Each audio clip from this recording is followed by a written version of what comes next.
A lo largo de la historia del tanque, se han creado toda clase de categorías para agrupar a los diversos diseños que han existido, a fin de darles un propósito y características únicas que los diferencian de los demás, puesto que no es lo mismo un tanque pesado a un cazatanques, cuyo diseño, aunque similar a primera vista, cumplen con roles muy diferentes en el campo de batalla.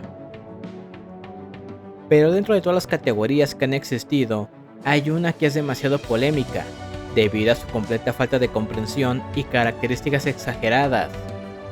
Esos son los tanques superpesados, una clase que nunca ha resultado viable pese a los grandes esfuerzos que se han hecho para desarrollarlos.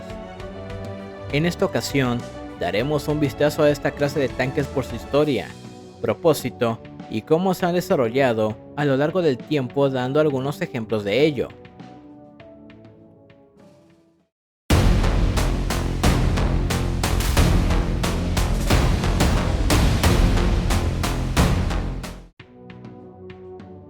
La idea del tanque superpesado es tan vieja como el tanque mismo.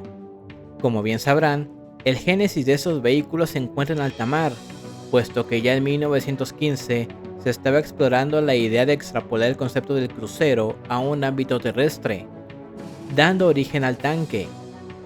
No por nada el nombre original de estos vehículos es Landship o crucero terrestre, gracias a que estos buques dieron la idea que resultó en el desarrollo de los tanques.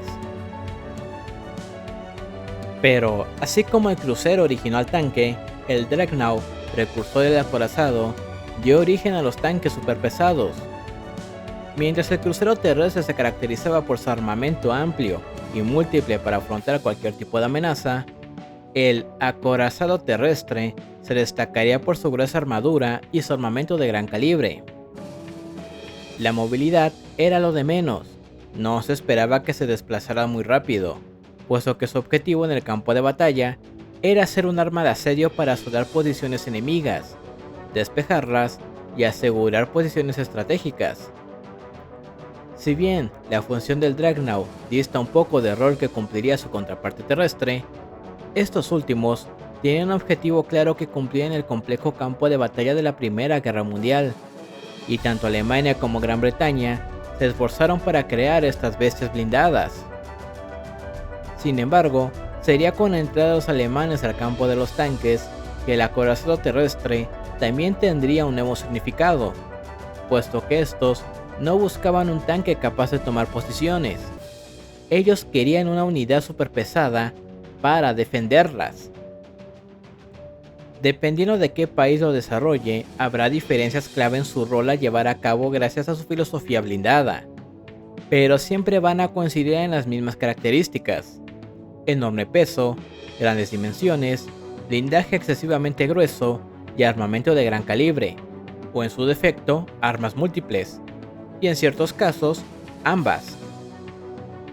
Durante la Primera Guerra Mundial, los tanques superpesados fueron más una teoría que una realidad, aun cuando se realizaron varios diseños y se lograron poner en fase de construcción, siendo Alemania y Rusia los únicos en lograr esto último, los cuales terminaron siendo un rotundo fracaso, y en el caso ruso, con nulo valor militar. Es por ello que el concepto de tanque superpesado queda abandonado tan pronto como llegó, y se centraron en diseñar unidades que valieran la pena como el Mark, el Renault F-17 y otros. Sin embargo, en los tiempos de posguerra, la tensión en Europa estaba creciendo, y sus antiguos beligerantes estaban muy dolidos por las cuantiosas pérdidas obtenidas en la guerra, sin mencionar las crisis económicas y situaciones conflictivas internas, por lo que el tanque superpesado volvió como una solución para todas esas fuerzas que no podían movilizar un ejército tan grande como en antaño, y cuya capacidad industrial estaba estancada en el tiempo, o sufría de algunas dolencias críticas. Estos fueron los países que adoptaron a estos tanques.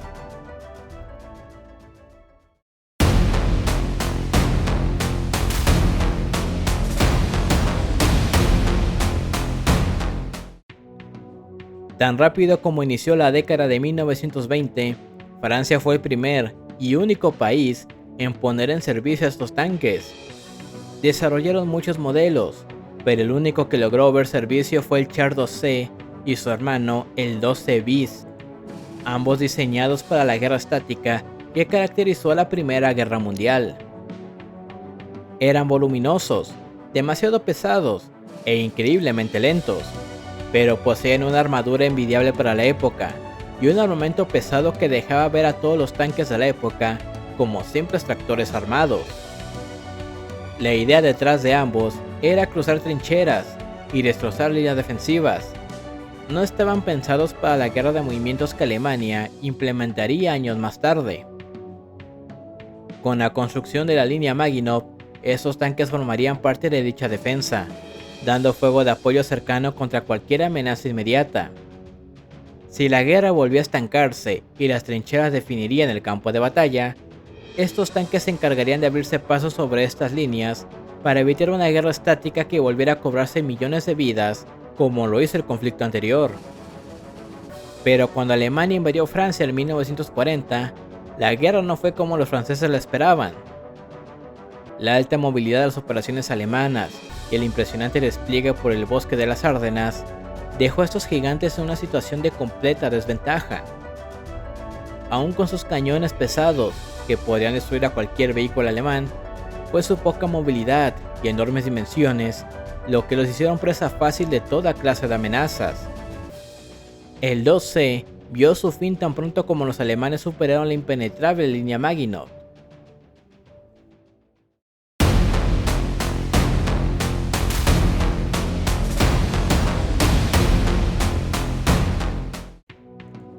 La Unión Soviética experimentó con muchos conceptos y teorías en sus primeros intentos por contar con una fuerza acorazada.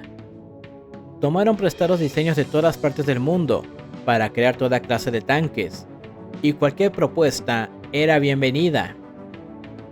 El ejemplar más cercano a ser un tanque superpesado fue el multitorreta T-35, pero este distó mucho de convertirse auténticamente en uno, y por lo tal no se considera como parte de esta categoría. Tras su experiencia en la zona oriente contra Japón y posteriormente en Finlandia, a los soviéticos les quedó claro que un tanque mucho más pesado y grande que el T-35 sería nefasto para su doctrina, y se abandonaron todas estas ideas. Lo siguieron intentando, pero todo culminaba en proyectos cancelados o simplemente no pasaron más allá de una simple idea. La URSS fue posiblemente el único estado que experimentó con ellos, pero nunca los admitió a favor de un diseño universal y sencillo para desarrollar cualquier tipo de guerra, como lo fue el T-34.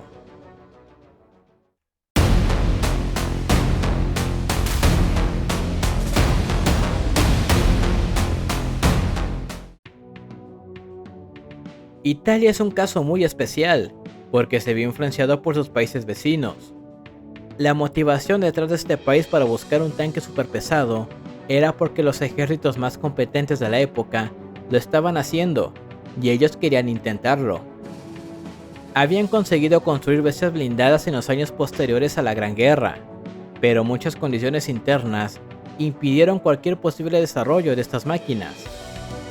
De hecho, la industria italiana iba a pique a una velocidad tan vertiginosa que tan solo en 1942 su industria era incapaz de crear un motor competente para un tanque superior a las 20 toneladas, y Fiat hizo un comunicado al respecto.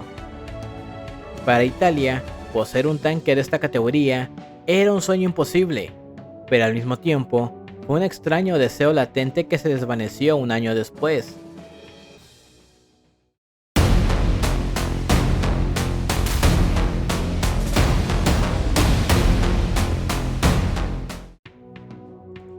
Los japoneses no eran muy aficionados a los tanques, su poder estaba mayormente en la marina, y sus vehículos se solían diseñar más para satisfacer a la armada que al propio ejército.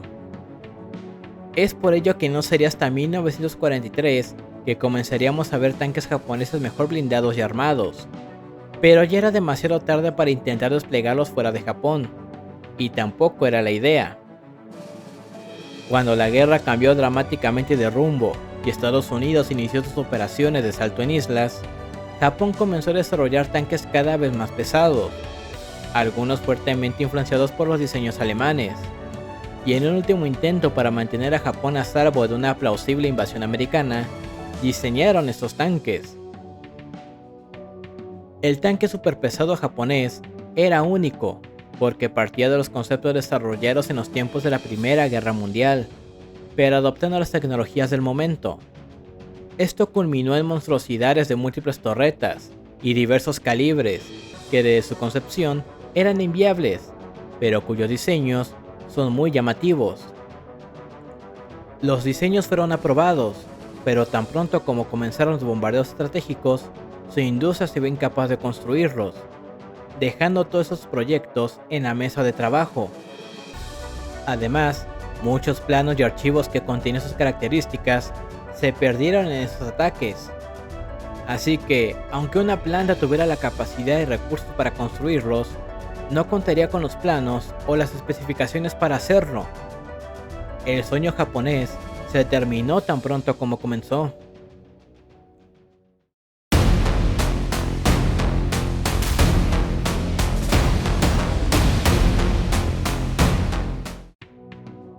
Ambos países tuvieron una visión muy clara de lo que debía ser un tanque superpesado. Era 1942. Alemania había conquistado las orillas del continente europeo y había comenzado las operaciones de sondeo para una embarcación. En dichas operaciones encontraron muchas líneas defensivas. Algunas ciudades francesas y belgas se habían fortificado con torres, búnkers y emplazamientos que contaban con armas pesadas, además de una gruesa línea defensiva. A ambos países se les ocurrió la idea de construir tanques de esta índole para superar todas estas amenazas, y así es como nace el T-28 T-95 americano y el A-39 Tortoise británico, ambos diseñados para soportar los disparos de esos grandes cañones, y lo suficientemente armados para devolver el golpe.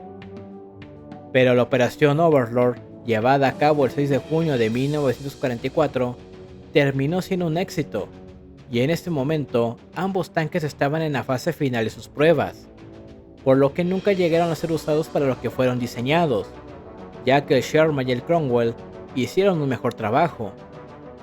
Ahora ambos descansan en museos, donde es posible visitarlos, siendo una de las pocas reliquias de aquella época dorada de los tanques.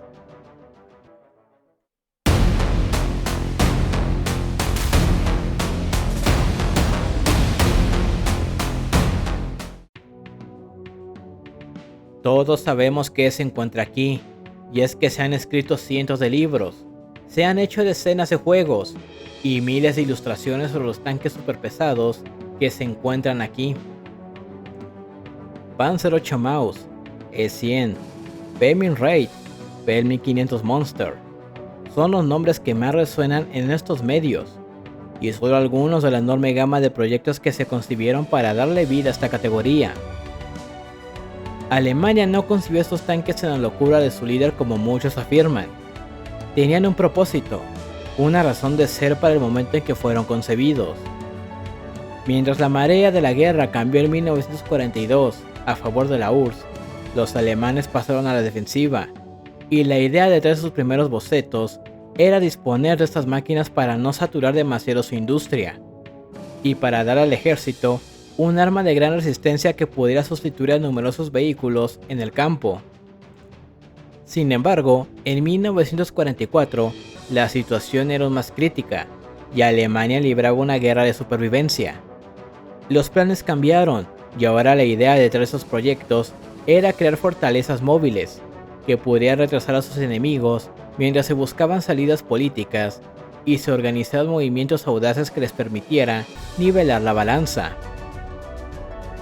Pero con una industria cada vez más diezmada, poco o nulo acceso a materias primas indispensables y con dos frentes abiertos, construir estas bestias resultó ser una tarea titánica. El Maus quedó inconcluso y a día de hoy no se tiene certeza de que su torreta sea la original, puesto que se sabe que había un segundo ejemplar de diseño distinto y que terminó siendo destruida por los propios alemanes. El E-100 sigue una historia similar, un chasis inconcluso que fue encontrado por los aliados y destruido tiempo después. La clase P nunca fue concebida, pero sí existieron maquetas y modelos sobre cómo podrían lucir.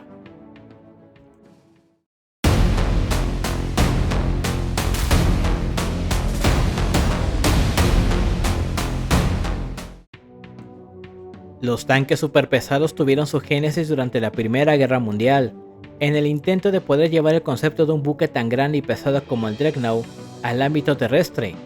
Aunque infructuoso en su primera generación, le dieron una segunda oportunidad en los tiempos de posguerra, como una solución a la incapacidad de construir tanques más pequeños en cantidades considerables o suficientes. Su auge estuvo durante la Segunda Guerra Mundial, donde se pudieron encontrar toda clase de diseños para cumplir con diversos propósitos, y aunque se lograron construir, ninguno llegó a ver acción, y algunos de ellos hoy en día se preservan como recuerdo de una necesidad que no se puede comprender sin entender el momento en que fueron concebidos. Desde entonces, y hasta nuestros días, estos tanques son más propios de historias ficticias que de un verdadero pensamiento militar. Sin más, hemos llegado al final de este video. Espero haya sido de su interés y hayan comprendido un poco mejor esta clase de tanques. Como siempre les digo, no olviden darle like, comentar y suscribirse para apoyar el canal. Nos vemos en la siguiente entrega.